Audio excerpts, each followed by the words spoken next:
Баршаңызға сәлем достар. Бүгін үй жағдайында малдың басын тазалаудың әдіс тәсілімен бөлісемін. Мендегі қойдың басы, ең алдымен қойдың басын ұйытып аламыз.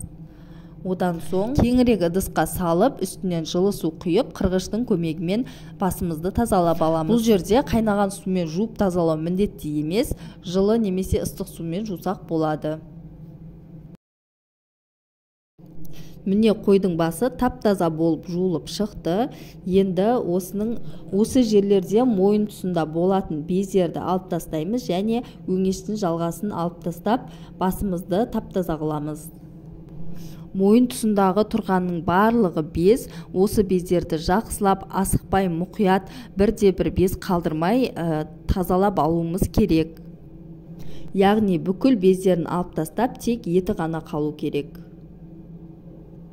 Және ұйыту барысында күйген осындай шет-шеттегі еттерінде алып тастаймыз.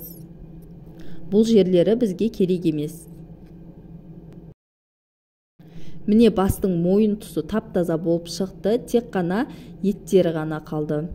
Осы жерлер ұйыту барысында кішкене күйген екен, ол жері ештеңе етпейді. Жалпы басымыз тап-таза болып шықты.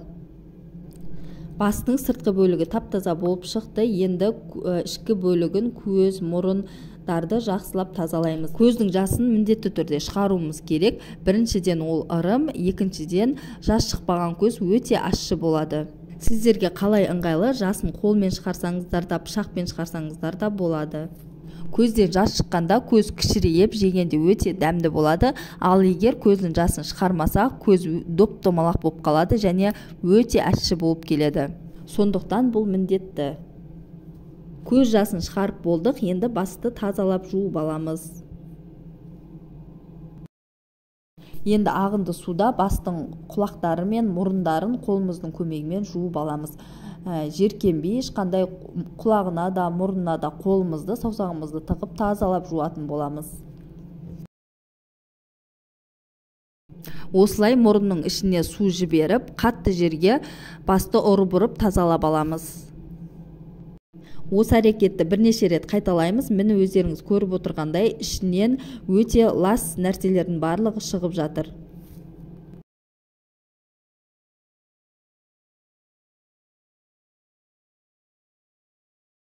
Мінекей басты жақсылап жуып тазалап алдық. Көзін, құлағын, мұрын барлығын тазаладық. Енді жағын екіге бөлетін боламыз. Видеода көріп отырғандарыңыздай осы тұстан алып, құлағының тұсына дейін кесіп шығамыз.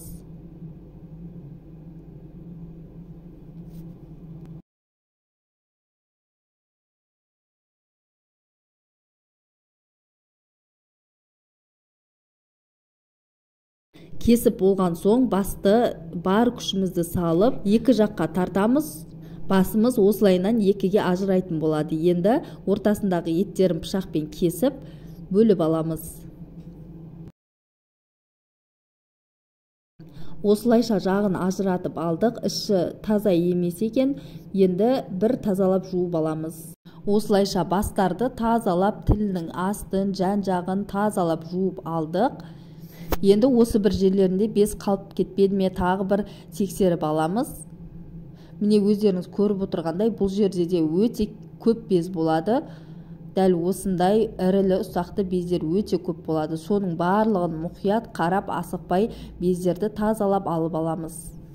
Жалпы біз қазақтар қонаққа малдың басын көп тартамыз. Осы басты сыйлы қонаққа тартатын болғандықтан басымыз өте таза болу керек. Бас тарту жиын тойда, аста, қонақ күткен кезде сойылатын малдың басын қадірлі адамға сыбағалы сыйлы мүше ретінде тартады. Қазақтар қонаққа бас тартқанда оның оң жақ құлағын кесіп алып, оны үйінің кішкене баласына береді де қонаққа оң жақ құлақсыз басты тартады.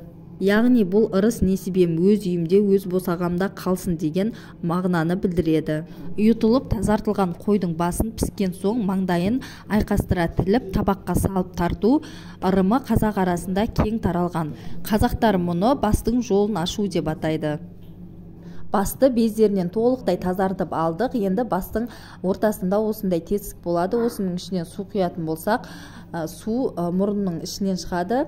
Яғни осы кезде мұрын тап-таза болып жуылатын болады. Осылай судың көмегімен мұрынды толықтай тазартып жуып аламыз. Келесі кезекте бастың тістерін балтаның көмегімен шауып аламыз. Міне бастың тістерін шауып алып келдік. Бастың тістерін түбімен толықтай алып тастау міндет емес, тек осындай ұштарын ғана ырым ретінде алып тастаймыз. Мінекей осымен біздің басымыз толығымен жуылып, тазаланып дайын болды. Енді пісіріп, қонақтарға оң құлағын кесіп ұсына берсек болады. Видеоны соңына дейін көргендеріңізге рахмет. Шалған құрбандықтарыңыз қабыл болсын.